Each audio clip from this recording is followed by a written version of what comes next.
하나님 말씀 보겠습니다. 하나님 말씀은 요한일서 5장을 보겠습니다. 요한일서 5장 11절부터 15절까지 보겠습니다. 또 증거는 이것이니 하나님이 우리에게 영생을 주신 것과 이 생명이 그의 아들 안에 있는 그것이니라.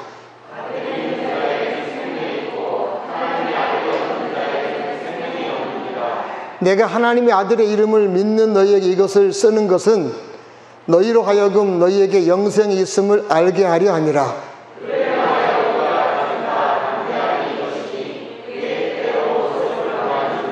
같이 읽습니다. 우리가 무엇이든지 구하는 바를 들으신 줄을 안즉 우리가 그에게 구한 그것을 얻은 줄을 또한 아느니라. 아멘. 하나님 감사합니다. 하나님 영광을 돌립니다. 비가 하나님 너무나 많이 왔습니다. 많은 피해가 있습니다. 하나님 이 땅을 긍휼히 여겨주시고 아버지 이 땅에 자비를 베풀어 주시옵소서.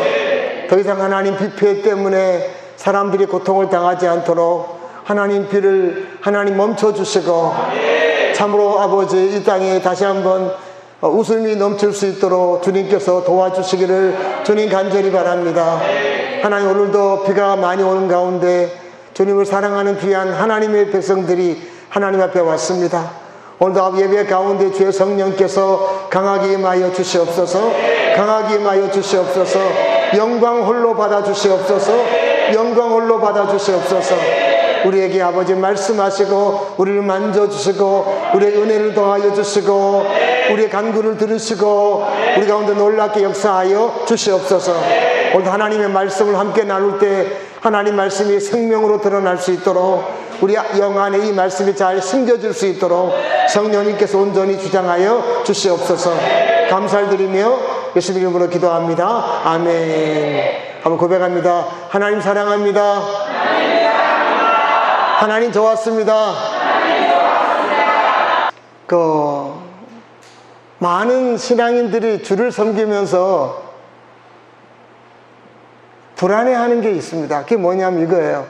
내가 열심히 주를 섬겼는데 내가 마지막 생명 끝나서 하나님 앞에 올라갔는데 하나님이 천국 명단에 내가 없다 하면 어떡하지? 그런 것에 대한 불안함들을 가지고 있습니다. 나는 주님을 섬겼는데 혹시 그 명단에 빠져서 내가 천국에 못 들어가고 지옥에 가면 어떡하지 하는 그런 염려들을 하는 분들이 있습니다. 저도 청년 시절에 그런 염려를 참 많이 해봤어요.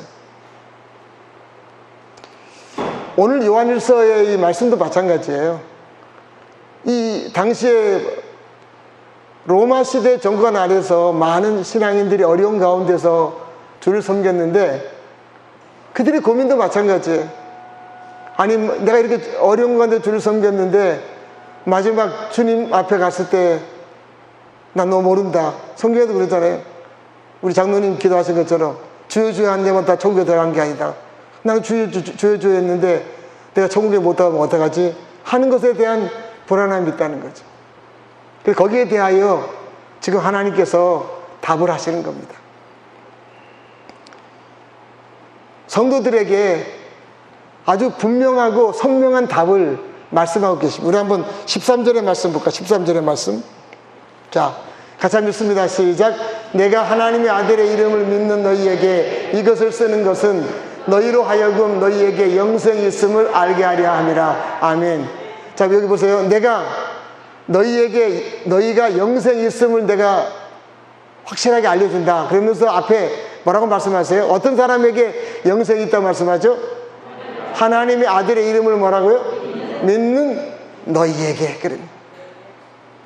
하나님의 아들의 이름을 믿는 너희는 뭐가 있다는 거예요? 영생이 뭐라고요? 있다는 거예요. 이게 매우 중요한 부분들이에요. 여러분, 하나님은 복잡하지 않습니다. 어떤 분들은 이걸 복잡하게 설명을 하는데요, 분명하게 말씀하시는 게 뭐냐면 너희들이 하나님의 아들인 예수님을 믿고 있지 않느냐. 너희들이 하나님의 아들인 예수님을 믿는다면 너희 안에는 이미 뭐가 있다는 것이에요? 영생이 있다는 것을 알라는 거예요.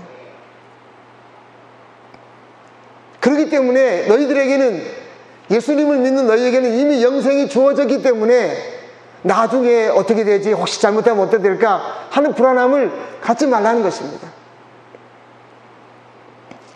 여러분, 여기 영생이 있다라고 하는 것은요, 이런 겁니다. 뭐냐면, 영어 성경에는 이제 그 현재 완료형으로 되어 있는데, 그게 무슨 말이냐면, 원래 영생을 갖고 있지 않다가 어느 순간부터 내가 영생을 소유하고 있다는 거예요. 근데 어느 순간이 언제냐면, 예수님을 뭐 할 때 영생을 얻는다는 것이에요? 믿을 때.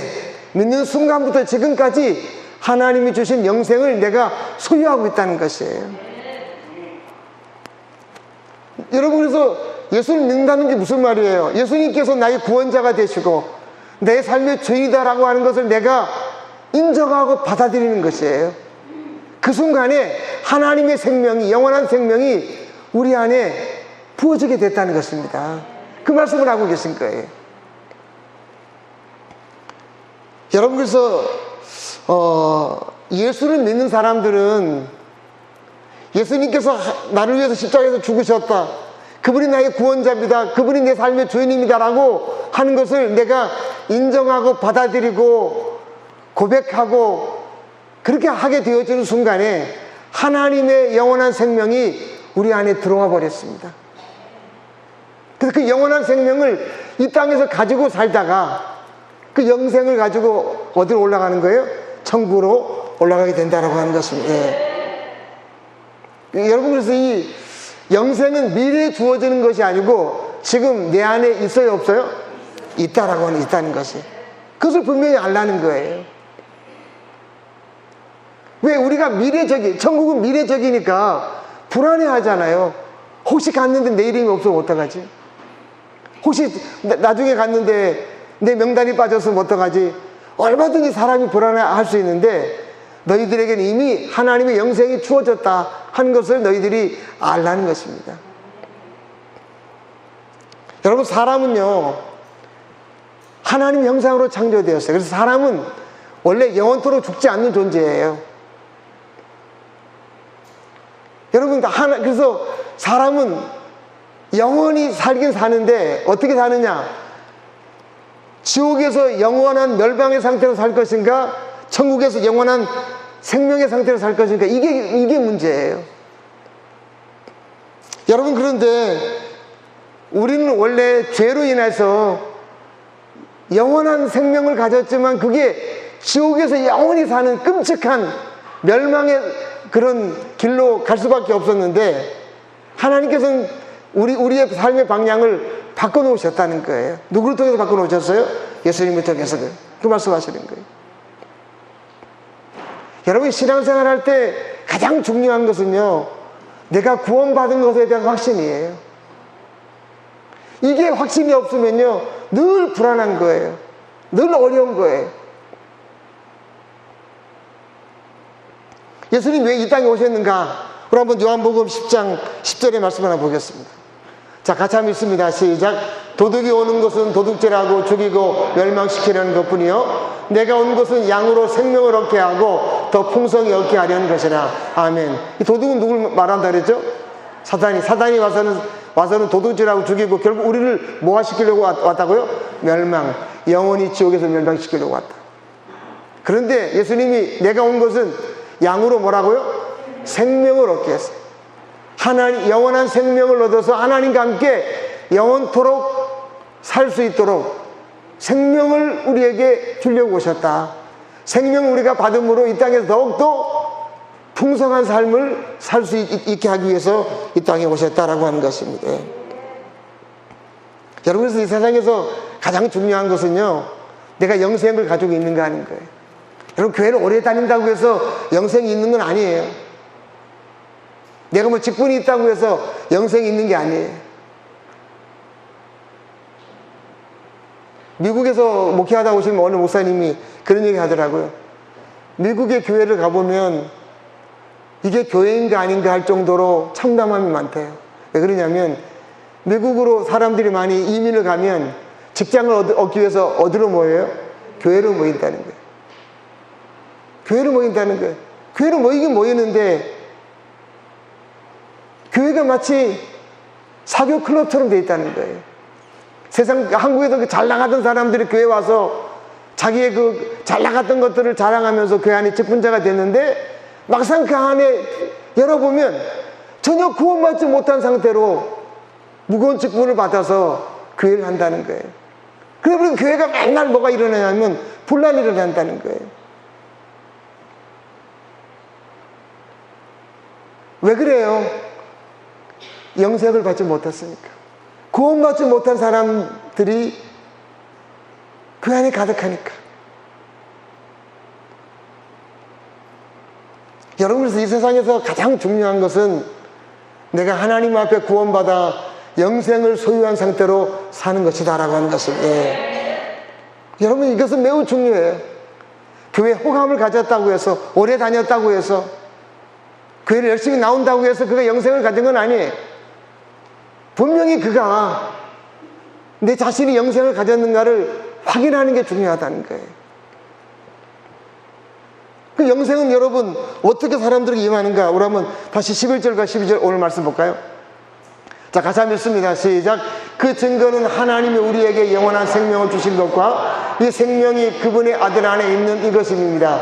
하나님의 아들을 모신 사람은, 아들을 모시지 않는 사람은 생명이 없습니다. 하나님이 아주 쉽게 설명합니다. 11절에 보시면 그 증거는 하나님이 우리에게 영원한 생명을 주신 것과 이 생명은 누구 안에 있는 거예요? 그분의 누구 안에 있어요? 예수님 안에 있는 거예요. 예수님이 하나님의 생명을 가지고 이 땅에 오셨어요. 오셨는데 12절에 보세요. 예수님 안에 있던 하나님의 생명이 사람들에게 흘러가는데 어떤 사람한테 흘러간다 그러죠? 하나님의 아들을 뭐라고요? 모신 사람은 뭘 가졌어요? 생명을 가졌다. 근데 아들을 모시지 않는 사람은 뭐가 없어요? 생명이 없다라는 거예요. 여러분, 예수님을 나의 구원자로, 내 삶의 주인으로 모신 사람에게는 하나님의 생명이 있다는 거예요. 이 생명을 가지고 이 땅을 사는 거예요. 그리고 나서 그 생명을 가진 사람은 하나님의 그 천국의 생명책에 그 이름이 기록되어 있다는 것입니다. 여러분, 그래서 대단히 중요한 부분들이죠. 내 안에 하나님의 생명이 있는가 없는가? 인생의 가장 중요한 문제죠. 성경은 끊임없이 아주 단순하게 이 부분들을 우리에게 알려주는데, 우리 요한복음 5장 24절부터 볼까요 한번? 자, 같이 한번 읽습니다. 시작. 내가 진실로 진실로 너희에게 이르노니 내 말을 듣고 또 나 보내신 이를 믿는 자는 영생을 얻었고 심판에 이르지 아니하나니 사망에서 생명으로 옮겼느니라. 아멘. 여기 보시면 내 말을 듣고 나 보내신 이를 믿는 자는 뭐라고요? 얻을 겁니까? 얻었습니까? 이미 얻었다는 거예요. 우리 안에 영생이 이미 주어졌다는 거예요. 그리고 나서 영생을 얻게 되면 그 다음에 뭐가 그에게 임하지 않냐면 뭐가 임하지 않아요? 심판의 자리에 가지 않는다. 그리고 우리는 이미 그 다음에 뭐라고, 사망에서 뭐라고요? 생명으로 뭐라고요? 옮겨져 있다는 거죠. 영원한 사망의 자리로 들어갈 그런 신분에서 이제는 영원한 생명의 자리로 우리가 옮겨져 있다라고 하는 것이에요. 이건 매우 중요한 거죠. 그러니까 여러분, 내가 예수님을 나의 구원자로 영접했다고 하면 불안할 게 하나도 없는 거예요. 여러분 보세요. 내 말을 듣고 또 나 보내신 이를 잘 믿는 자가 영생을 얻었다 그럽니까? 그냥 믿는 자가 영생을 얻었다 그럽니까? 그냥 믿는 자예요. 잘 믿는 자가 아니에요. 어느 장로님처럼, 어느 권사님처럼, 어느 목사님처럼 잘 믿어 영생을 얻는구나, 그런 게 아니에요. 뭐라고 말씀해요? 그냥 믿는 자예요. 받아들이는 자. 여러분, 그래서 예수님을 나의 구원자와 내 삶의 주인으로 모시는 게 대단히 중요해요. 그런 은혜가 있길 바랍니다. 아직까지 여러분 그게 없다면 그건 위험한 거예요. 어떤 분이 그런 생각 하더라고요. 뭐냐면 저 사람은 너무 큰 죄를 져서 영생을 받을 만한 후보에서 제외돼. 저 사람은 안 돼. 너무 죄가 많아. 저 사람은 구원받을 수 없어. 영생을 받을 수 없어. 여러분, 이렇게 말하는 분들이 있는데 그건 전혀 거짓말이에요. 여러분, 이 세상에 태어난 모든 사람들, 그런 다 영생을 받을 수 있는 다 후보들입니다. 우리 한번 볼까요? 요한일서 2장 2절의 말씀. 자, 같이 한번 읽습니다. 시작. 그는 우리 죄를 위한 화목제물이니 우리만 위할 뿐 아니라 온 세상의 죄를 위하심이라. 자, 예수님 화목제물로 십자가에 죽으셨어요. 누구 죄 때문에 죽으셨어요? 우리만 위해서 죽었습니까? 온 세상 사람을 죽었어요? 온 세상 사람 다 죽었다는 거죠. 여러분, 예수님을 팔아먹은 가룟유다 구원받을 수 있어요? 없어요? 예? 가룟유다는 예수님 팔아먹은 나쁜 놈이니까 그 사람은 도저히 그 사람은 안 돼, 이렇게 제외할 수 있어요? 없어요? 없어요. 예수님은 온 세상의 모든 사람들의 죄를 다 짊어지고 죽으셨다는 거예요. 여러분, 가룟유다가 만약에 자신의 죄를 깨닫고 하나님 앞에 회개하고, 예수님 내가 잘못했다고, 그때 내가 돈 때문에 눈이 멀었다고, 주님 날 용서해 달라고 하면서 그가 회개하고 진짜 그의 눈이 밝아져서 예수님을 영접했다고 하면, 그는 여러분 얼마든지 구원받았다는 거죠. 근데 그가 그렇게 하지 않았잖아요. 그냥 죄에 눌려가지고 신음하다가 그냥 자살하고 말았잖아요. 여러분, 이 땅에 있는 어떤 사람도요, 구원받을 만한 자격이 후보에서 제외된 사람은 한 사람도 없어요. 온 세상 죄를 위하여 주님이 화목제물이 되셨기 때문에 그랬다는 거죠. 여러분, 그래서 예수님만이 멸망의 길에서 영생의 길로 인도하는 유일한 길이십니다. 예. 사람이요, 좋은 길로 가려고 해도 그 길이 막혀 있으면 갈 수가 없어요. 많은 사람들이 영생을 얻어 천국으로 가려고 하지만 그동안 그 길이 다 막혀 있었어요. 근데 그 길을 뚫은 분이 누구라는 얘기입니까? 예수님이 와서 뚫으셨다, 그 얘기입니다. 그 휘장 가운데 새롭게 길을 내셨다, 이렇게 말씀하시잖아요. 여러분, 예수님께서 이 땅에 오셔서 십자가에서 죽으시고 부활하심으로 말미암아 막혀있던 영생으로 가는 길을 주님이 뚫어놓으셨다는 거예요. 그래서 주님이 그 길로 직접 가시고 그 길을 우리가 따라가게 되면 우리도 역시 여러분 주님처럼 하나님 나라에서 왕노릇하며 살게 된다는 것입니다. 그래서 여러분, 예수님이 자신을 이렇게 표현하죠. 내가 곧 길이요, 뭐라고요? 진리요, 생명이다. 내가 길을 뚫어놓았다는 거예요. 내 자신이 생명을 주는 존재라는 거예요.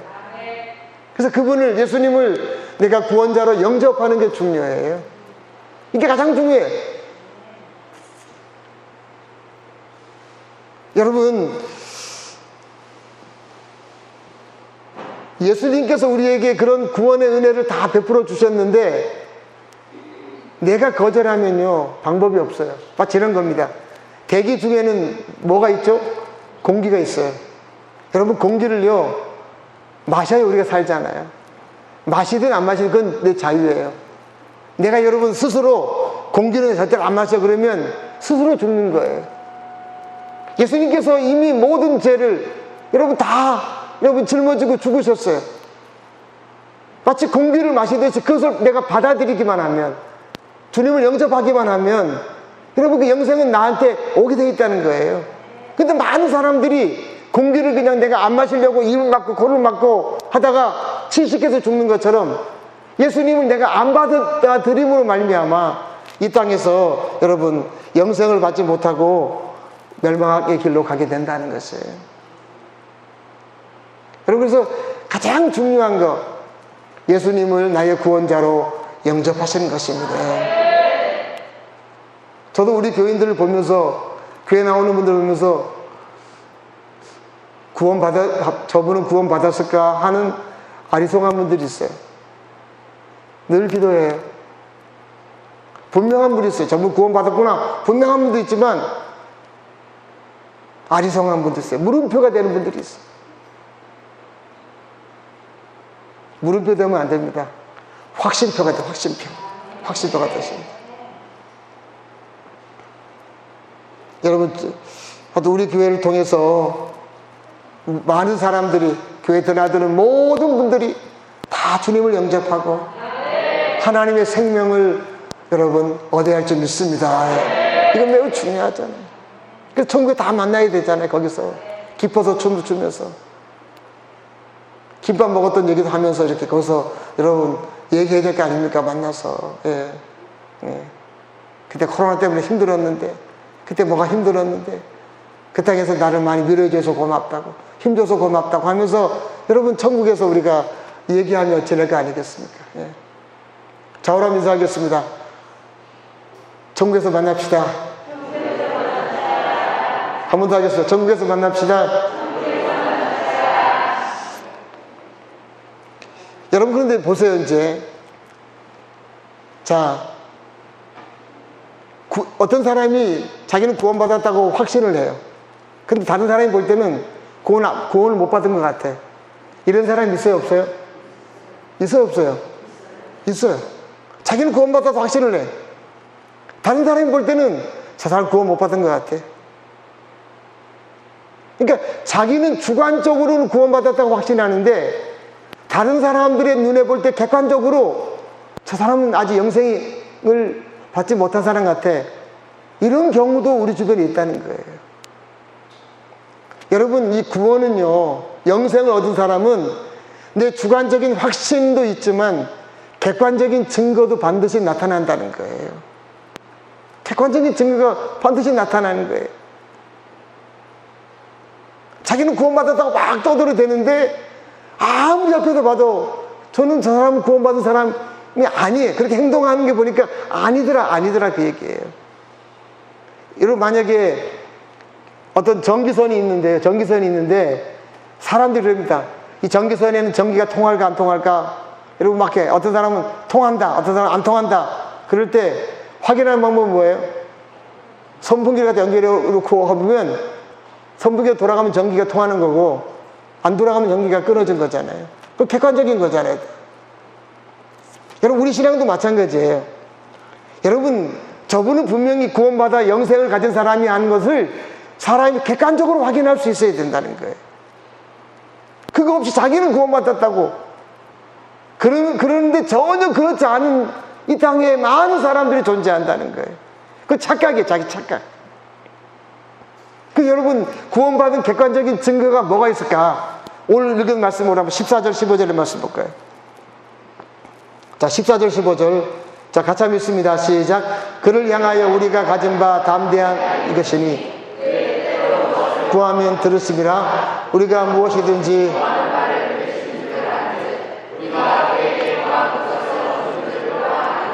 아멘. 이겁니다. 뭐냐면 구원받은 사람은 하나님 앞에 기도하는 반응을 하며 산다는 거예요. 그 얘기를 하는 거죠.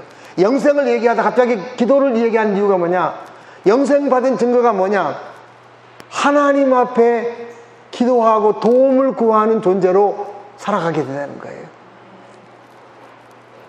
여러분, 하나님의 존재를 인식하고 하나님이 나를 돕는 분이라는 것을 내 삶의 주인이라는 것을 인식하기 때문에 그때부터는 뭐냐? 하나님 앞에 도움을 청하며 산다는 거예요.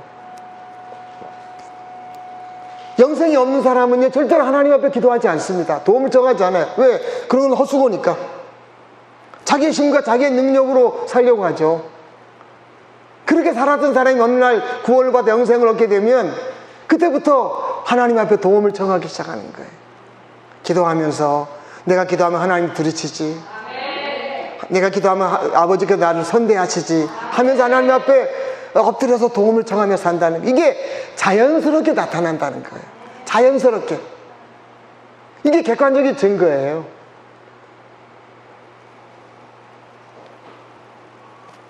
여러분, 그래서 영생을 가진 분은요, 기도하는 게 자연스러워요. 기도를 뭐 길게 하냐, 그건 중요하지 않아요. 길을 걷다가 하나님 뭐 좀 도와주세요. 샤워하다가도 하나님 오늘 뭐 해야 되는데 하나님 좀 도와주세요. 하면서 자연스럽게 하나님 앞에 기도하게 된다는 거예요. 이게 여러분 영생을 가진 사람의 객관적인 증거예요. 저는 가끔 이제 장만윤 지사님한테 전화를 받는데 그 말씀 많이 하셨어요. 목사님 손가락이 아팠는데 화장실에 앉아서 손가락 고쳐달라고 했더니 하나님 고쳐주셨다. 얼마나 감사한지. 여러분 아프면 병원 가야지 왜 하나님께 얘기합니까? 이게 왜 그래요? 영생을 받았다는 객관적인 증거라는 것이에요. 이거 매우 중요한 부분들이에요. 여러분 그래서 영생을 가진 사람은 기도하는 것들이 자연스러워진 거예요. 여러분 자기는 영생을 받았다는데 생전 기도를 안 해. 여러분 그분은 자기의 그 구원받은 것에 대하여 의문점을 갖고 있어야 되는 거예요. 기도는 자연스럽게 나타나게 돼 있어요. 하나님 도와주세요. 한번 해볼까요? 하나님 도와주세요. 하나님 도와주세요. 다시 한번 하나님 도와주세요. 하나님 도와주세요. 이게 자연스럽게 나타나는 거예요. 구원받게 되면, 영생을 갖게 되면.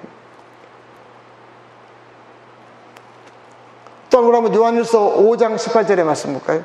또 어떤 반응이 나타나는가? 같이 한번 읽습니다. 시작. 하나님께로부터 난 자는 다 범죄하지 아니한 줄을 됐습니다. 하나님께로 난 자는 다 뭐 하지 않는다고요? 이게 죄를 아예 안 짓냐는 게 아닙니다. 둘째 얘기입니다. 뭐냐면 죄에 대한 새로운 반응을 갖게 된다는 거예요. 영생을 갖게 되면요, 죄에 대하여 예전에 갖지 못한 새로운 반응들을 갖게 된다는 거예요. 영생을 갖고 구원받게 되면요, 죄가 좋아집니까? 죄가 불편해집니까? 불편해져요. 죄가 싫어져요. 예전에 그렇게 죄 짓는 거를 막 좋아하는데 죄가 불편해지는 거예요. 싫어지는 거예요. 죄 짓는 게 그냥 겁이 나는 거예요. 여러분 그래서 영생을 얻게 되면 죄에 대하여 반응이 달라지는 거예요. 막 습관적으로 막 죄를 짓고 이랬던 사람이 그것을 여러분 겁을 내고 그것을 멀리하게 된다는 것입니다. 영생이 없을 때는 여러분 죄 짓는 것을 즐겨한다고. 우리 한번 에베소서 4장 19절의 말씀 볼까요? 한번. 자, 같이 한번 읽습니다. 시작. 그들이 감각 없는 자가 되어 자신을 방탕에 방임하며 모든 더러운 것을 욕심으로 행하되. 자, 보세요. 영생이 없는 사람은 죄에 대한 감각이 있어요? 없어요? 없어요. 자신을 방탕하게 짓는 일에 막 방임한, 그쪽으로 막 가요. 더러운 것도 더 하려고 한다는 거죠. 예전에 제가 들은 얘기인데요, 태국이나 라오스에 가면 한국 사람들이 골프 관광을 많이 온다는 거예요. 골프채 들고. 여러분, 우리 교인들은 그런 거 한 번도 안 해보셨잖아요. 그죠? 근데 거기 오신 분들은 다 사회적으로 돈 많고 이름 있는 분들이에요. 근데 그들이 와서 한국 가이드들한테 항상 하는 말이 있대요. 여자를 붙여주는데 미성년자를 붙여달라. 배운 사람이든 가진 사람이든 사회적인 지위가 있든 똑같이 얘기한다는 거예요.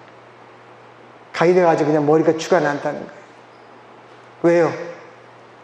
방탕에 자기를 방임하는 거예요. 죄 짓는 게 좋은 거예요. 영생을 받지 못하면요, 돈과 명예와 이런 것을 죄 짓는 쪽으로 쓰는 거죠. 그러나 여러분 영생을 갖게 되면 달라지는 것이에요. 에베소 4장 23절을 볼까요? 한번. 자, 같이 한번 읽습니다. 시작. 마음과 생각이 새롭게 되어. 여러분 그래서 예전에 그렇게 죄 짓는 거 좋아했다가 내 안에 영생이 들어오게 되면 그런 게 싫어지는 거예요. 이건 아니지.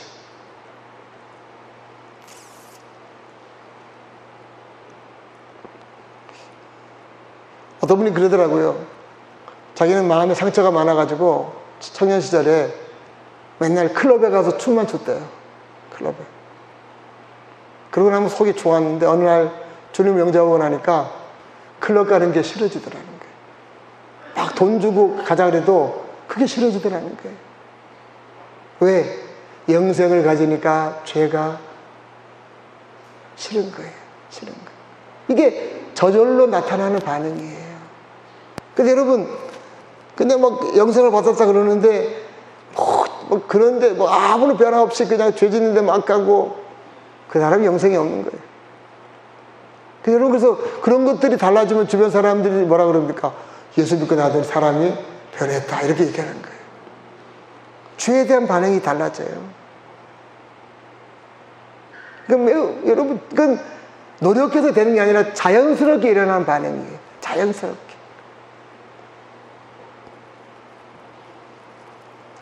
또한 어떤 반응이 나오냐, 뭐라면 로마서 8장 15절의 말씀 볼까요? 같이 읽습니다. 시작.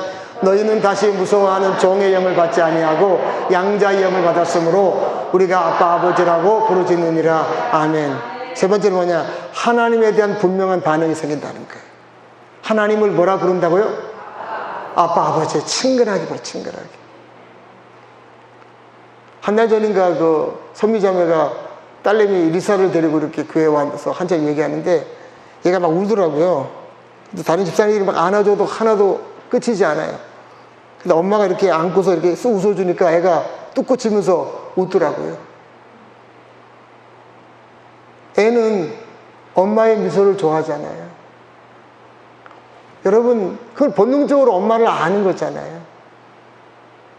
그게 우리가 여러분 영생을 갖고 거듭나게 되면 그때부터 뭐냐, 하나님의 존재를 인식하게 되고 그 하나님 앞에서 분명한 반응을 갖게 된다라고 하는 것입니다. 그냥 하나님은 좋은 거예요. 기도할 때도 하나님을 뭐라 부르게 돼요? 아버지 이렇게 불러요. 거듭나지 못한 사람한테 기도하라면요, 하나님을 절대로 아버지라 못 부릅니다. 전능하신 분이 이렇게 부릅니다. 거듭난 사람, 영생을 가진 사람은 하나님 앞에 하나님과 관계가 아주 자연스러워지는 거예요. 만약에 어떤 분이 하나님 없이도 행복하다, 그 사람 영생이 없는 거예요. 아무리 여러분 좋은 환경에 살아도 하나님 없이는 행복하지 않아야 되는 거예요. 그게 여러분 영생을 가진 사람의 특징입니다. 여러분, 하나님 앞에 영생을 갖게 되면 하나님을 좋아하게 되고요. 예. 하나님을 즐거워하게 되는 거예요. 예. 왜? 아버지시니까. 리사가 엄마 얼굴 보고 행복하고 좋아하는 것처럼 우리도 마찬가지는 거예요. 그게 그냥 자연스럽게 나타나는 거예요. 그게 여러분 영생을 가진 사람의 여러분 당연한 거죠. 주일 되면 왜 교회를 가냐, 피곤한데. 영생을 가지지 못한 사람은 그게 낭비처럼 보이지만 우리는 아닌 거예요. 왜? 영생을 가졌기 때문에 하나님이 좋아서 하나님 앞에 나와서 예배하게 되고 하나님 앞에 공급받는 것이래, 공급받는. 이게 여러분 자연스럽게 나타나게 된다는 거예요. 그리고 여러분들 영생에 대한 또 다른, 영생 가진 사람이 또 다른 반응이 있는데요. 우리 한번 이겁니다. 뭐냐면 하나님 말씀에 대한 반응이 달라요. 하나님 말씀에 대한 반응. 저도 이번에 그 병원에 일주일 동안 갔다 왔는데 옆에 어떤 분이 공직에 있다가 이제 은퇴하고 나서 이분이 모든 종교를 다 섭렵한다고 책을 읽고 있더라고요. 그러면서 이제 기독교에 관한 책을 읽는데 읽는 책이 주로 뭐냐면 기독교를 비판하는 책이에요. 비판하는 책. 여러분, 영생을 갖지 못한 사람은 하나님 말씀을 늘 비판합니다. 틀렸다고, 잘못됐다고. 여러분, 이럴 수밖에 없어요. 영생을 갖지 못한 사람은. 우리 한번 요한복음 6장을 보시면 많은 사람들이 예수님을 따랐어요. 따르다가 그들이 예수님을 떠나게 되는데요. 떠나는 이유를 이렇게 말합니다. 우리 한번 60절의 말씀 같이 읽습니다. 시작. 예수의 제자들 가운데서 여럿이 이 말씀을 듣고 말하기를 이 이렇게 어려우니 누가 알아들을 수 있겠는가 하였다. 여기 다시 제자란 말이 진짜 제자라는 게 아니라 예수님을 따르는 사람이라고 뜻이에요. 따라다니는 사람, 그 뜻이에요. 진짜 제자가 아니에요. 그 사람들이 예수님 말씀을 대해서 뭐라고 말해요? 말씀이 너무 뭐라고요? 어렵다, 이렇게 말해요. 근데 사실 그게 아니고 그 다음 볼까요? 61절 같이 읽습니다. 시작. 예수께서 제자들이 자기의 말을 듣고 수군거리는 것을 아시고 그들에게 말씀하셨다. 이 말이 너희 마음에 걸리느냐? 그들이 말이 어렵다는 게 아니라 듣기 싫다, 그 얘기. 듣기 싫다. 듣기 싫은 거예요. 듣기 싫으니까 자기를 합리화하기 위해서 말이 어렵다고 이렇게 말을 둘러대는 거예요. 그러면서 그들이 예수님이 다 떠나버립니다.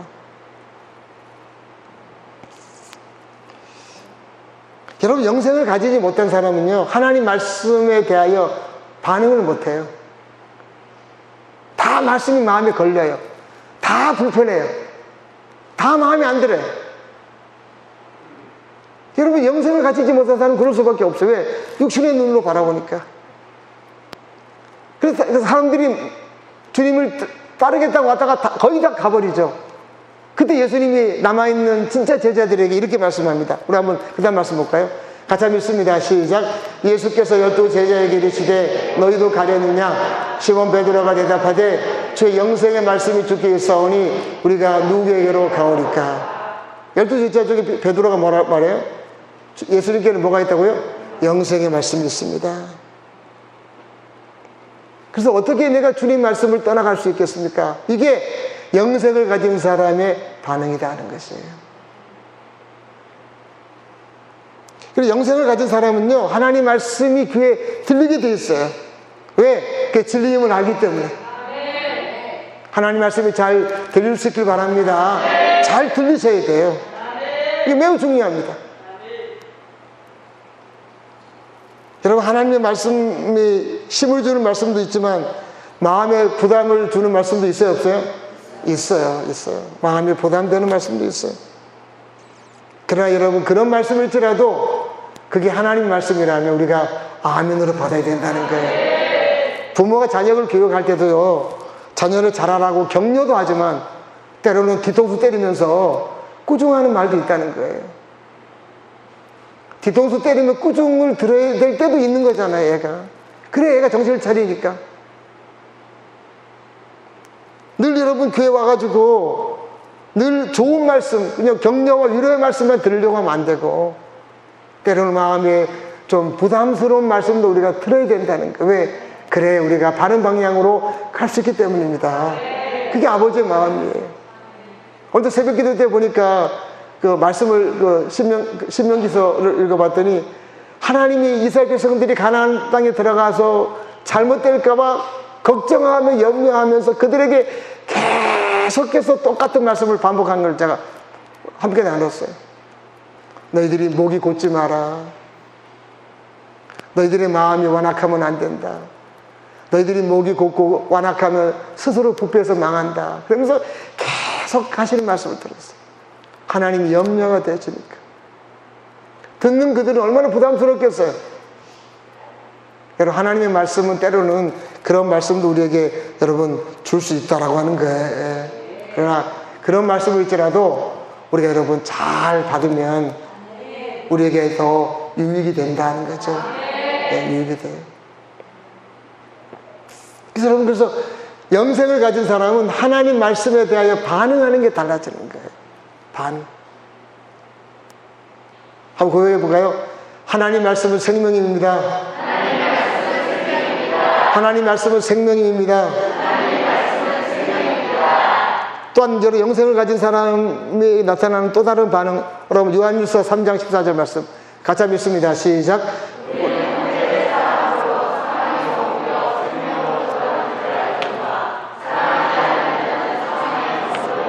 아멘. 자, 우리는 형제를 뭐함으로? 사랑함으로 어디서 옮겼다고요? 사망에서 옮겨 어디로 들어갔어요? 생명으로. 그러니까 생명을 가진 사람의 특징은 뭐냐? 형제를 바라보는 시각이 달라진다는 거예요. 여기서 말하는 형제는 1차적으로 믿음의 형제 자매를 말합니다. 믿음의 형제 자매를 바라보는 시각이 뭘로 바뀌는 거예요? 사랑하는 마음으로 바뀐다는 거죠. 이게 자연스럽게 나타나는 거죠.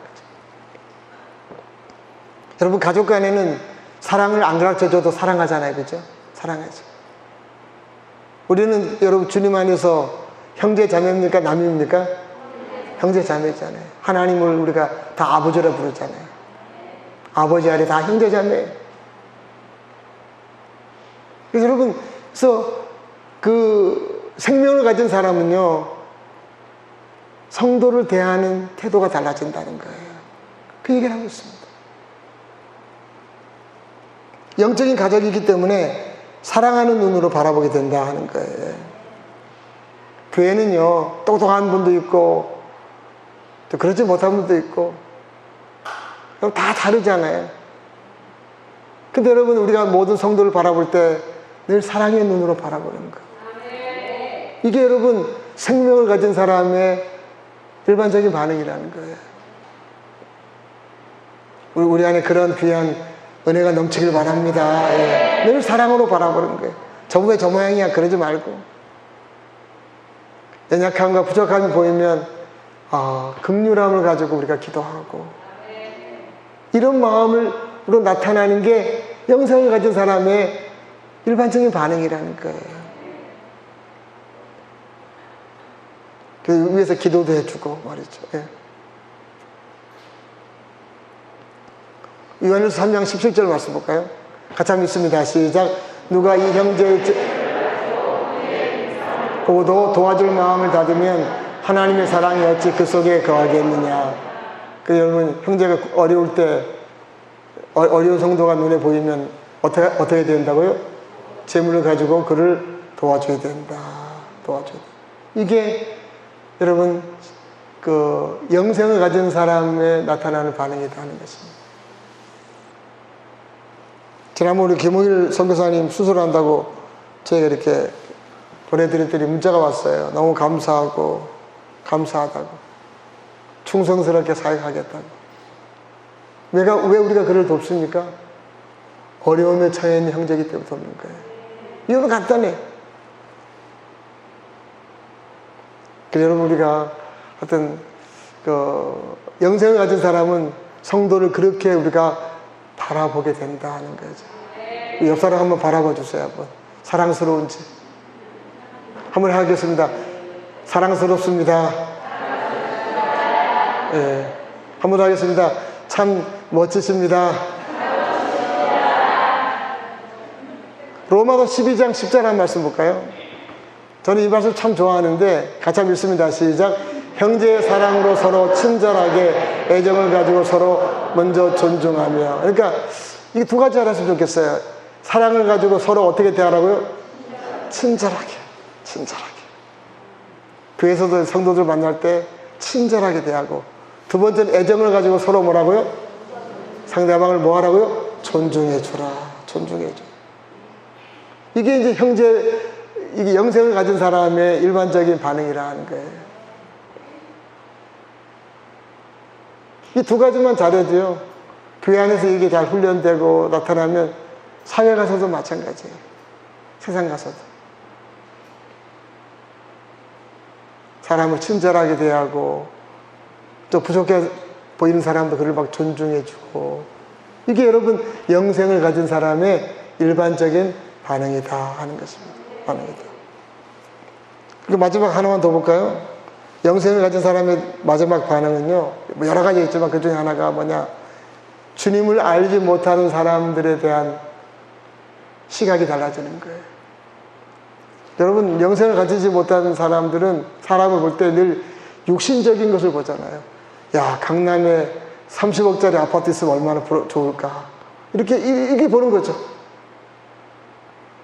저 사람은 저렇게 잘 사니 얼마나 좋을까, 육신적으로 보통 보게 돼요. 그냥 뭐 좋은 집 살면 그 부러워하고. 여러분, 영생을 가지지 못할 때는요, 그냥 육신적인 것을 부러워하는데, 영생을 갖게 되면 시각이 달라져요. 저렇게 살다가 나중에 지옥 가면 어떡하지? 저렇게 살다가 나중에 멸망하면 어떡하지?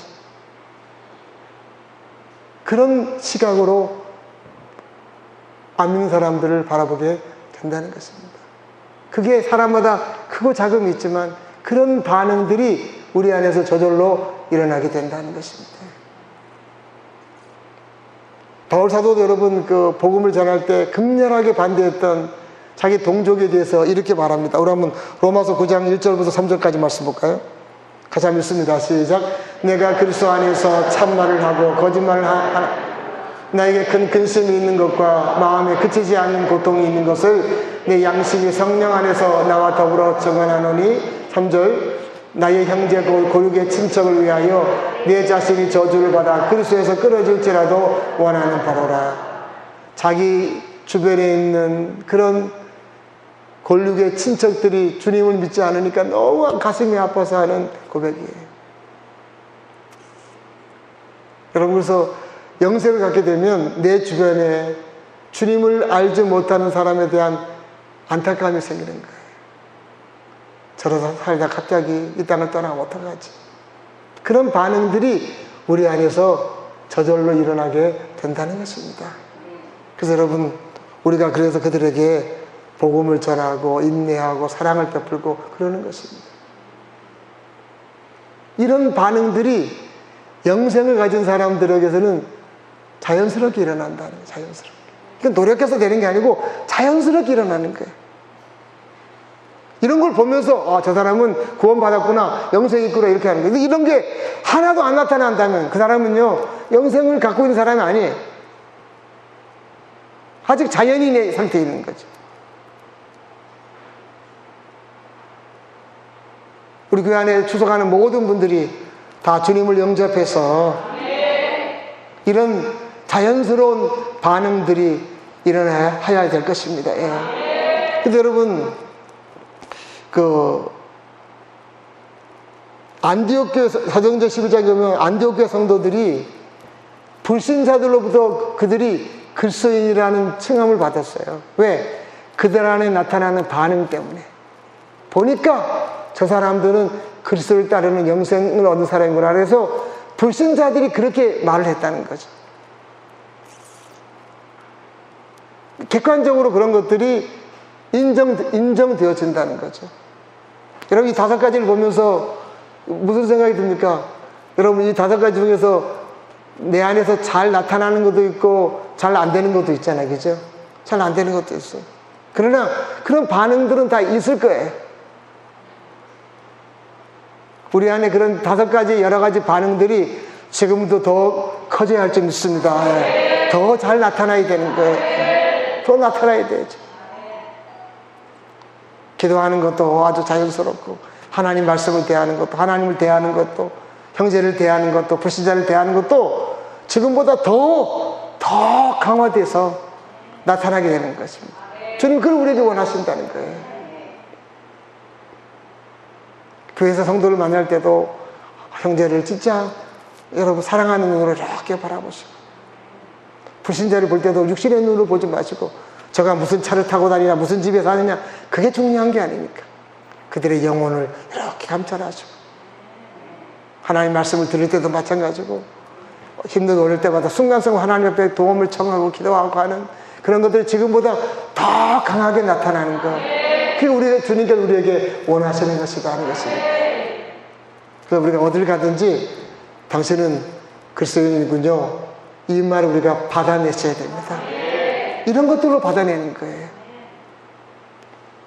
그리고 기도해서 응답도 많이 받으시고,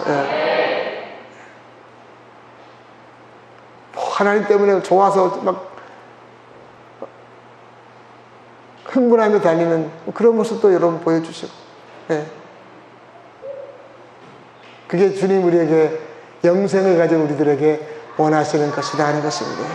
그래서 우리 교회 성도들이 여러분 생활할 때 영생을 가진 자답게 그것들이 자연스럽게 여러분 드러나는 그런 귀한 은혜가 있기를 간절히 바랍니다. 하나님 감사합니다. 영생을 가진 자답게 우리 안에서 자연스러운 반응들이 지금보다 더 커지게 하여 주시옵소서. 그래서 하나님 아버지, 이 땅을 살아가는 동안 멋있는 그리스도인으로 이 땅을 살아갈 수 있도록 주께서 역사하여 주시옵소서. 예수님 이름으로 기도합니다. 아멘. 일어서겠습니다.